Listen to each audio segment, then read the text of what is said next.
प्रणाम। आपके अपने YouTube चैनल पूर्णिया मिरर पर सभी का स्वागत है। दोस्तों, देश के गृह मंत्री अमित शाह के 23-24 सितंबर को सीमांचल दौरे को लेकर पूर्णिया और आसपास की राजनीति गर्म हो गई है। कोई कह रहा है कि पूर्णिया समेत पूरे सीमांचल को यूनियन टेरिटरी यानी केंद्र शासित प्रदेश बना दिया जाएगा, तो कोई दावा कर रहे हैं कि पूर्व सांसद उदय सिंह सहित कई लोग एक बार फिर बीजेपी का दामन थाम लेंगे। ऐसे में अमित शाह के पूर्णिया और सीमांचल दौरे के मायने क्या हैं, वो हम आपको इस वीडियो में बताएंगे। दोस्तों, बिहार में एनडीए गठबंधन टूटने के बाद बीजेपी का केंद्रीय नेतृत्व सीमांचल के रास्ते बिहार को साधने की कोशिश में है। इसके लिए देश के गृह मंत्री अमित शाह 2 दिवसीय दौरे पर बिहार आ रहे हैं। यहाँ वो 23 सितंबर को पूर्णिया और 24 सितंबर को किशनगंज में जनसभा को संबोधित करेंगे। ये वही इलाका है जिसको लेकर बीजेपी के नेता अपने विरोधियों पर हमेशा तुष्टीकरण की राजनीति करने का आरोप लगाते रहे हैं, लेकिन अब इसी रास्ते बीजेपी भी बिहार को साधने की तैयारी कर रही है। दरअसल साल 2019 के लोकसभा चुनाव में किशनगंज को छोड़ दें तो सीमांचल की ज्यादातर सीटों पर एनडीए का कब्जा रहा है। इसमें पूर्णिया, कटिहार और अररिया में एनडीए की जीत हुई थी, जबकि किशनगंज में कांग्रेस जीती थी। लेकिन भाजपा के राष्ट्रीय प्रवक्ता और पूर्व मंत्री शाहनवाज हुसैन कहते हैं कि उद्देश्य यह है कि अब बीजेपी को अपने दम पर सीमांचल में साबित करना ही उसकी भी ताकत होगी।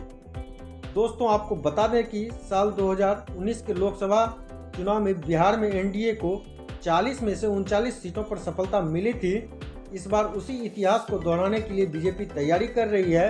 सीमांचल के किशनगंज में सर्वाधिक 67% से अधिक मुस्लिम वोटर हैं। कटिहार में 38%, अररिया में 32% और पूर्णिया में 30% वोटर मुस्लिम हैं। इसको देखते हुए अमित शाह ने सीमांचल को सबसे पहले जनसभा के लिए चुना है, ताकि आम लोगों के साथ अल्पसंख्यकों को केंद्र सरकार के विकास के कार्यों की जानकारी दी जा सके। वहीं दूसरी ओर विपक्ष यह मानता है अमित शाह ने इस इलाके को इसलिए चुना है ताकि समाज को बांटा जा सके। दरअसल सीमांचल इलाका तस्करी को लेकर हमेशा बदनाम रहा है। इन क्षेत्रों में बांग्लादेशी और रोहिंग्या घुसपैठियों को लेकर भी बार बार सवाल उठते रहे हैं। हाल के दिनों में आईएसआई, पीएफआई आदि संगठनों की गतिविधियां सीमांचल के इलाके में दिख रही है।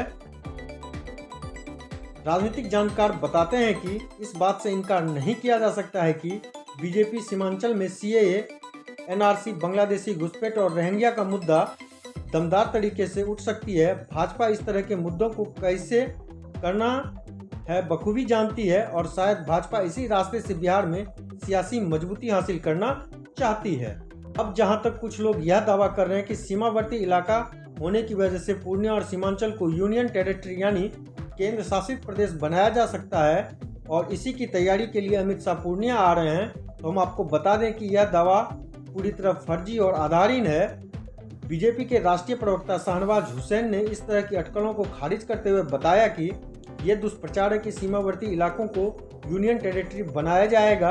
यह पूरी तरह से गलत और निराधार है।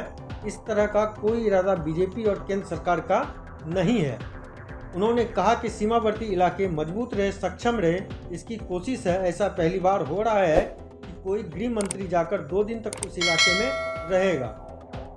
कुछ लोग यह अफवाह भी फैला रहे हैं कि पूर्व सांसद और कांग्रेस नेता उदय सिंह एक बार फिर बीजेपी का दामन थाम सकते हैं। इसको लेकर पूर्व सांसद की तरफ से साफ कर दिया गया है वो कहीं नहीं जा रहे हैं और कांग्रेस में ही रहेंगे। पूर्णिया की कुछ नई खबरों के साथ फिर होंगे हाजिर। तब तक आप देखते रहिए पूर्णिया मिरर। जय हिंद, जय बिहार।